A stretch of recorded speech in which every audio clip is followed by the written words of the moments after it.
Chirongwa ichi chakabhadharwa neshamwari nevatendi veJoyce Meyer Ministries.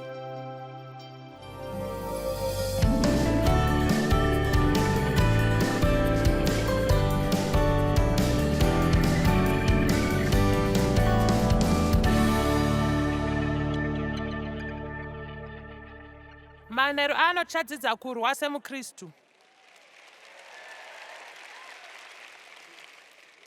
Tarirai, tiri muhondo tinorwisa, asi tinofanira kudzidza kurwa nenzira yakasiyana nehondo dzenyika.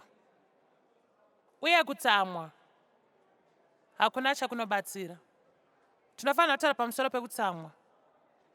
Unoshamiswa kuti vangani vanhu vari muno manheru anhasi, vanhu vanoda Jesu, asi vane dambudziko rekutsamwa. Vane kutsamwa, kunyunyuta nekuvenga mavari. Vamwe vacho vave nenguva yakareba vachiita izvi zvekuti havachazivi kuti chii chaizvo chiri kuitika mavari. Uye inguva yekuti tigadzirise kutsamwa kuri matiri nekutsvaga nzira dzinobatsira kuti tipedze dambudziko iri. Kutsamwa idambudziko rekuti vanhu vemunyika ava havasi kutoziva zvakashata, asi vaKristu vanoziva kuti dambudziko rinokonzera zvakashata zvakawanda nekubatikana kana vatsamwa nekuda kwezvinhu zvakasiyana siyana. Uzofunga kuti sekuti ndiri muKristu handifaniri kubatikana nenzira iyoyo. Ini ndakasangana neizvozvo mangwanani mamwe.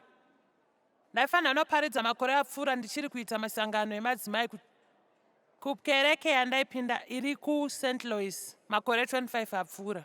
Uye ndinofara nekudzidza kwandakaita shoko raMwari, zvinhu zvaakandiratidza murwendo rwangu nekuwana mukana wekupangidzirana nemi mese zvichikubatsirai murwendo rweupenyu kugomo. Uye naizvozvo ini naDevhu takanetsana, inini ndakatsamwa. Uye unoziva kutsamwa nekuparidza hazvifambidzane. Uye unoziva ndaive nenguva shoma, ndingati awa rimwe ndisati ndaenda noparidza kune imwe ungano kwaive nemazana evanhu apa, ndaive ndakatsamwa. Uye ndakabatikana nekuti ndandakatsamwa. Mwari vakandiratidza chimwe chinhu mangwanani wayo zvakachinja upenyu hwangu ini. Zvakadaro ndakabva ndaverenga vaEfeso ndima 4 Chikamu 26 ne27. Handichafunge kuti kana ndakaenda nekuda kwekupererwa nekuziva kuti magwaro aya aive pamusoro pekutsamwa, kana kuti mweya mutsvene akanditungamira ikoko, asi ndakaiona neimwe nzira inokunda yandaimbenge ndaiona nayo. Naizvozvo ndinoda kuti manheru ano titarise pamwe ngakubatsirewo. Kana wakatsamwa usatadze. Izvozvi ndipo paive nemhari idzo ipapo. Takadzidza zvakawanda muchinguva, asi ipapo ndipo pandakaona ruponeso. Haireve kuti usatsamwe, haiti kana wazotsamwa, asi inoti paunozotsamwa. Tose chamboita nguva patinonzwa kutsamwa. Uye hazvingoreve kuti zvakaipa. Dzimwe nguva zvingave zvakaipa nokuti unenge wakatsamwira munhu asina kana chaaita. Ndinoti kana vanhu vatirwadzisa, vane kuzvifunga pavanoita zvinhu kwatiri vasingatikoshese, pavanotaura zvemanyepo, tinotsamwa. Tinotsamwa zvikuru. Hakusi kunzwa kutsamwa ndo dambudziko, asi zvatinoita kana tatsamwa. Kana wazvinzwa, kana pane mashoko anobatsira muupenyu, emamwe andinoda kukusiyirai. Mamwe emashoko andinoziva kuti angakubatsirei muupenyu kubudikidza nemuviri waKristu ndeyekuti haukwanisi kudzora zvaunonzwa, asi unokwanisa kudzora maitiro ako. Nekuda kwekuti ukunzwa zvimwe zvinhu hazvireve kuti unofanira kuita zvaunonzwa kuti zviri kuitika panguva iyoyo zvichibudisa chimiro chakashata pamberi paMwari. Uye kana ndisinganzwe chinhu hazvireve kuti handikwanisa kuita maitiro anotarisirwa. Tine manzwiro, asi hatifaniri kuregera zvatinonzwa munyama zvitikurire. Tine zvatinonzva. Anongokujuma, anouya paunenge usingawade, oenda paunenge uchiwada. Vanganoruziva zvandiri kutaura. Hama, shamwari, shondomaneri kudya kwakumopera ndo paunonzwa kunge mutsanyi wako kuda kudya tudzoke muviri wako. Unoziva zvandiri kutaura? Muvhuro mangwanani asvika unonzwa usisanzwa semaitiro waizviita nezuro wacho. Unonzwa ungada kubuda muchikwereti asi nguva imwe chete uda kushandisa mari yakawanda. Unonzwa ungada kuchenesa imba yako ozonzwa unge uda kuzvambarara pasofa. Saka zvatinonzwa dzimwe nguva zvinonetsa kutevedzera, zvinouya zvina kugadzirira. Uyezve dzimwe nguva zvinenge zvakanaka, dzimwe nguva zvisina kunaka. Saka unenge usina unyanzo kunyanyofunga nezvatinonzwa, zvinogona kutipinza matambudziko. Dzimwe nguva ndinofunga kuti kana tikasanyanyofunga zvatinonzwa munyama, pamwe ndipo patinozonzwa zvakawanda zvatinofanirwa kunzwa mumweya. Hatingarege kunzwa kwedu kwemunyama kotiudzira isu nemaitiro edu. Hona pandaive ndisina kusimba muna Mwari, kunyangwe ndiri muKristu ndaita zvandainzwa kunge ndichida kuita. Uye kana mumwe munhu anditsamwisa ndaitsamwa. Kana ndainzwa kuda kuvatuka ndaingovatuka. Kana ndainzwa kuda vanyeya ndaingovanyeya. Kana dai ndainzwa kusada kutaura navo ndobva ndavavharira panze kwemavhiki 3 ndaingozviita. Nekukura kwandakaita muna Mwari ndakazotanga kunzwisa shoko rake. Ndo pandakadzidza kuti handingofanire kuita mune zvose zvandinonzwa, uye ndinoshuva zvandinonzwa zvipere, asi hazviwanzoitike. Asi hanzi manzwiro angu Mwari haachachinja, asi ndini waachachinja, kuitira kuti ndive nesimba kudarika ivo. Kana pane zvatinenge tichida sevana vaMwari, tinofanira kurega kunamatira kuti zvese zvisingafambirane nesu zviende. Pauro aisanamatira kuti matambudziko evanhu aende. Hapana nzvimbo mubhaibheri yaunowana ichiti Pauro ainamatira matambudziko evanhu kuti aende. Akanamatira akwanisa kushingira pane zvose zvavachasangana navo vasina utsamwa. Akanamatira kuti vakwanise kuzvidzora, kuzvibata pane zvinenge zviitika muupenyu hwavo, kuti vararama zvakafanana kunge zvangasingaitiki. Uye naizvozvo, uye mutoro mukuru kwatiri nokuti tinowanzofarira kuudza vanhu zvatinonzwa.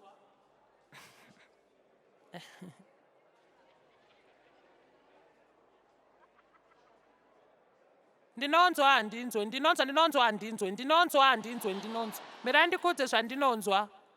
Ndinoti ndinofunga tofanira tichiziyana nezvatinonzwa, ndinofunga kuti tinofanira kuvevaridzi nezvatonzwa. Uyezve tinofanira kuramba kuti zvatinonzwa zvive nesimba pamusoro pedu muupenyu hwedu.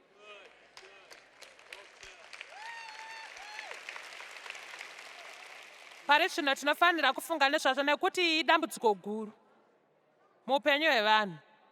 Uyezve kana muchiziva kukwanisa kuva nesimba rekusarega manzwiro ako achikutonga, achatanga kupera nekupera, nekuti chinhu chese chinorarama kana ukachitendera.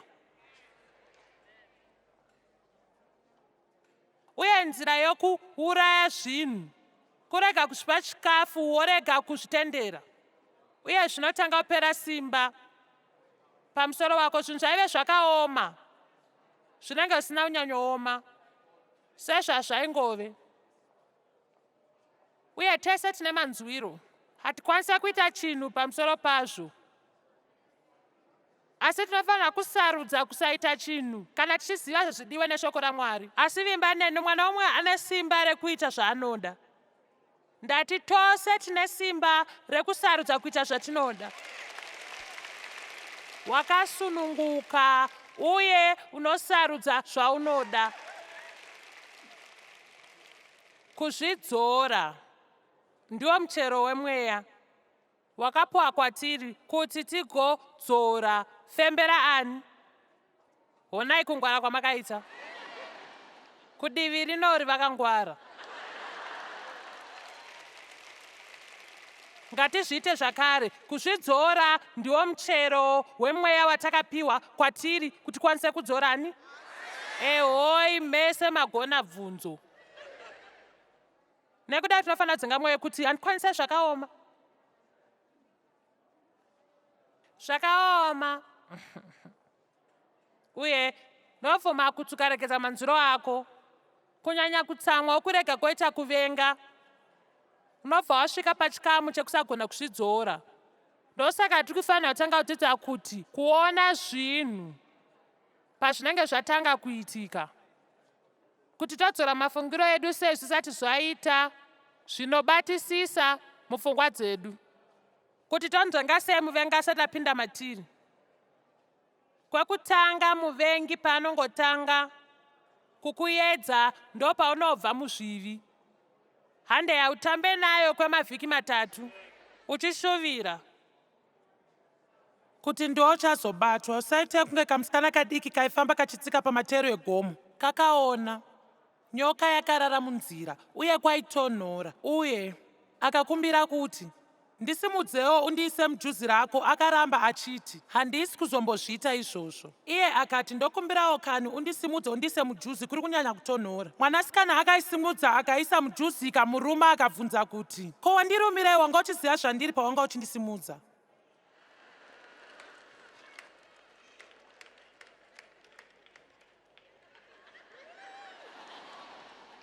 Tinogona kufamba shoma, zvakarurama. Munoziva, haungoerekani wangopinda muupombwe. Zvinotanga nekutsvetsvana, zvazotevera nekufunga kuti munhu wakarorwa naye haana kufanira. Zvinotanga zviri zvidiki zvichikura, kubva pakumwa kofi zvoenda kunodya. Zvozosvika pakuudza munhu iye matambudziko aunosangana nawo mukurorwa kwako. Uye hazvisi papurogiramu yanhasi,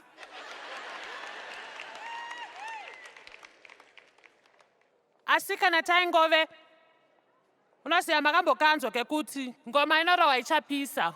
Uye ndizvo tinoda. Kukurumidza kuri nani, kugadzisa dambudziko nekukasira ndizvo zviri nani. Ukazvinzwa uchitsamwa, kukurumidza kwako kuti aiwa, handirarame zvakadai. Unoziva kutsamwa kana kukasadzorwa kunokanganisa mweya wako. Iyi nyaya yauya kwandiri nhasi, saka haisi kure nezvandiri kutaura. Ndinofunga kuti tikazvirega kuti tirwadziwe neruvengo tinove nekutsamwa matiri. Ndinofunga kuti kuuraya mweya wedu. Hazvida kuti unorasikirwa neruponeso, asi zvinouraya zvakanaka Mwari zvaanoda kuita muupenyu hwako. Ndozviripo. Kutsamwa kunobatsirei? Ndadzidza chidzidzo chikuru mangwanani ano Mwari paandiendesa kuna vaEfeso 4:26-27. Tsamwai musingatadzi. Saka ndaona kuti Mwari vari kuti paive nenzira yekutsamwa asi usingatadzi. Nekudaro tinofanira kuti uchaita sei nekutsamwa sezvave nesimba pamusoro pako. Unobva yaenderera mberi kuti vangani venyu vanotsamwa. Ndakuona kuti neungano chairo here. Handizive kana ndifanira kuchinja mashoko angu.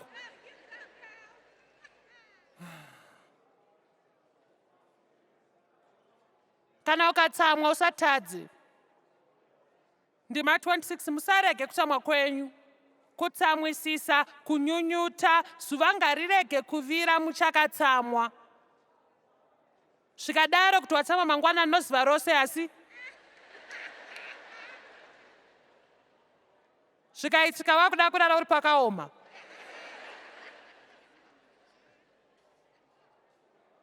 Tikaisa kutamba kwese kune rimwe divi, zvinoreva kuti kukatsamwa kana waitira zvisina kufanira hakusi kutadza. Hakusi kutadza, asi Mwari vari kuti ndine imwe nzira yamungashandisa kurwisa hondo dzenyu. Ndichakudzidzisai kurwa seMuKristu. Pane kuti uita maitiro aungadai waita usati waponeswa. Woregera kutsamwa kwava nesimba pamusoro pako. Wotanga ungopopota zvisina sarukano kubva muromo mako. Unogona kungoti, Mwari ndibatsirei.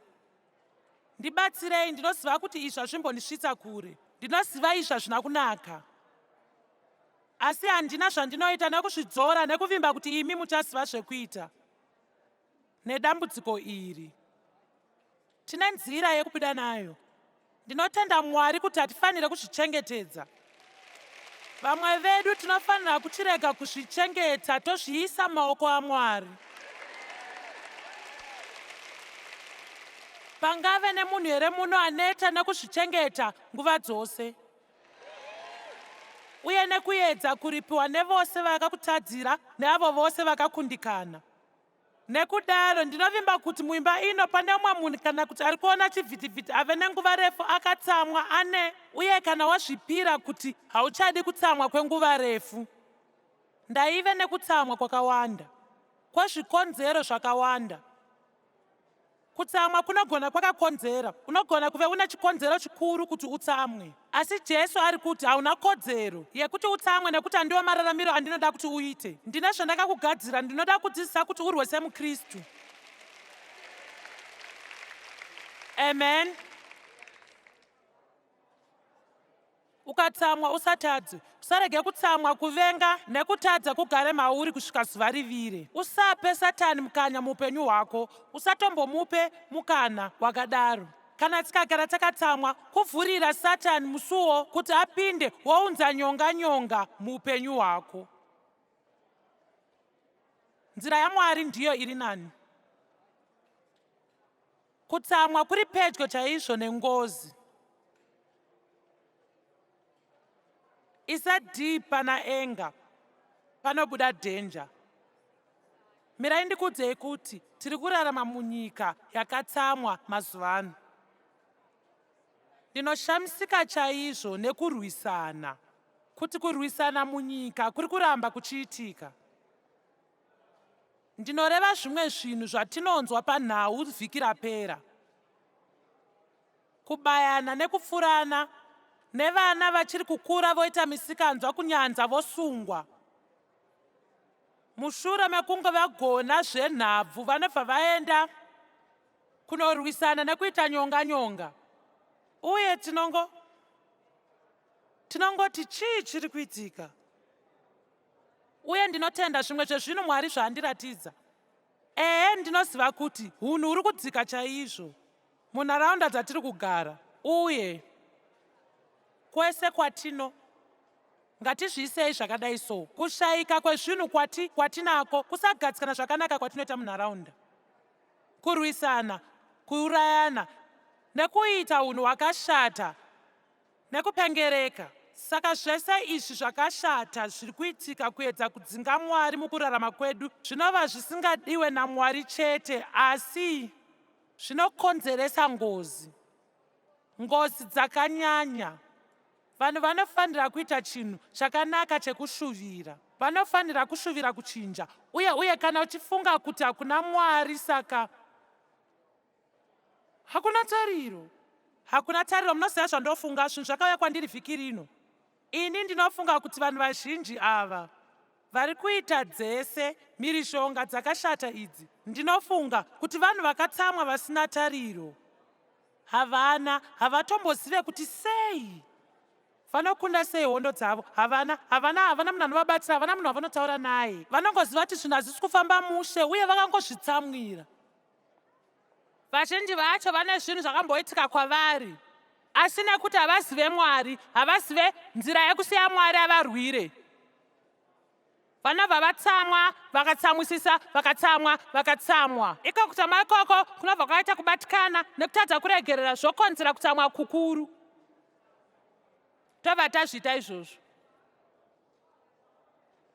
Vavengi veIsraeri, zvinonzi muBhaibheri, vaiitya vaIsraeri nekuti vavengi vavo vaivatya nekuti vakaona kubata kwaMwari pavari.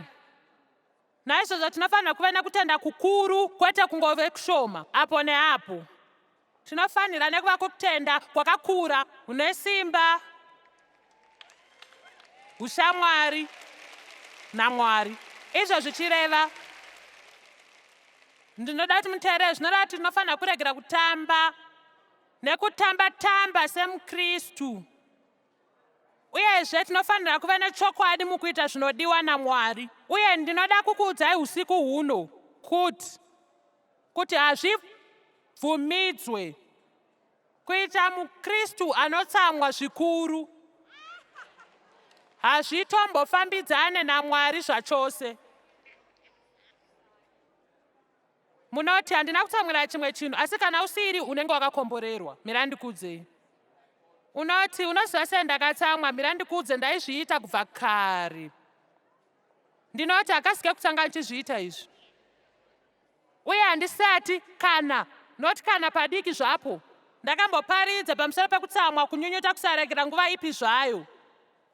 Kana nguva ipi zvayo, mukupera kwemharidzo iyi, bvunza vanhu vangani vane dambudziko raizvozvo nguva inoyi, uye vaida kunamatirwa, uye vanga vakazvipira. Handinambota vanhu vashoma, kana 70 kana 80%. Munhu wese muno manosimuka. Saka tine vatendi vakatsamwa. Unofanira kunzwisa kuti pasina runyararo hapana simba. Pasina runyararo hapana simba. Jesu akaita simba pamusoro pemhepo, nokuti haana kurega mhepo ichipinda maari. Naizvozvo tina zvinhu zvizhinji zvatinoda kutaura pamusoro manheru ano nemangwanani. Pamusoro pekudzora kutsamwa pane kuti iko kuti kurire nguva dzose. Kutsamwa kuri pedyo nengozi. James 1:19 na 20. Nzwisisai izvi hama vadikani, asi munhu nemumwe nemumwe ngaakurumidze kunzwa, anonoke kutaura, anonoke kutsamwa, anonoke kuita hasha, anonoke kutsamwa. Bhaibheri rinoti Mwari anononoka kutsamwa. Kunonoka kwemunhu, ndoda mubate izvi, kutsamwa kwomunhu hakuiti kururama kunokodzera Mwari. Nemamwe mazwi, kutsamwa isi nzira chaiyo yekuti urarame. Teerera zvandiri kuda kutaura. Tsamwa ndiyo nzira yokupedza matambudziko ako. Hapana munhu ari muno akambopedza dambudziko rake nenyaya yekutsamwa. Hazvitombobatsire kana unongowana vanhu vaviri vanongopopotedzana. Ipapo unenge watova nedambudziko chairo. Nonoka kutaura, wokurumidza kunzwa, wononoka kutsamwa, wononoka kuita hasha. Ngativei vanhu vanokwanisa kusatombotsamwa dzimwe nguva. Kwete pamwe.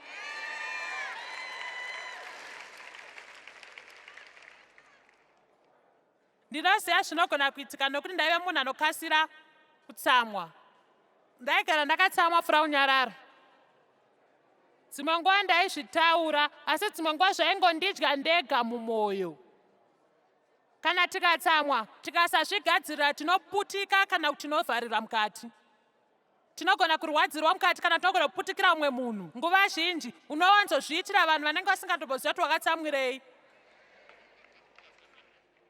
Tikasanzwisisa nekusagadzirisa zvinhu izvi, murume anogona kutsamwa kubasa nekuti haana kukwidzirwa mari. Obva aenda kumba anopedzera shungupa mukadzi wake nevana.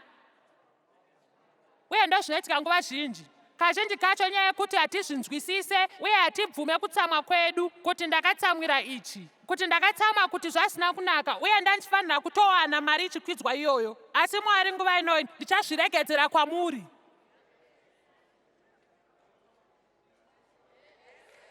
Ndinoti unofunga kuti ungagona kuzvikwidzira mari kudarika Mwari zvangakuikudzire. Teererai, hatinomboziva kuti Mwari angatiitirei kana mukangomurega. Ndati hatizive kuti Mwari angatiitirei kana tikamupa mukana. Tine kutya kuti hatiwane zvatinoda. Kana Mwari vasingandipe zvandinenge ndichida, zvinoreva kuti handifanirwi kunge ndichichida. Ndati kana Mwari asingakupe zvaunenge uchida, zvinoreva kuti haufanirwi kunge uchichiwana. Nekuti ndinochida zvireva kuti ndofanirwa kunge ndichichiwana. Saka kudzika kwaunoita neukama naMwari ndokuvimba naye kwaunoita, kuti akuitire zvaunoda. Uyezve unodzidza kuti panyika pano pasi rose hakunazve angave Satani kana munhu zvake angadzivise kuti uwane zvinodiwa naMwari kuti uve nazvo. Ndiko kurwa seMuKristu.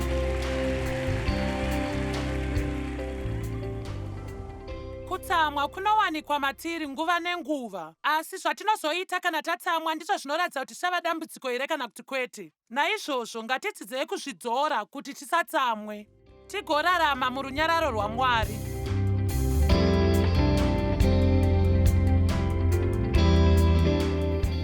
chirongwa chamanga muchiona chakabhadharwa nehama neshamwari dzesvondo reJoyce Meyer Ministries.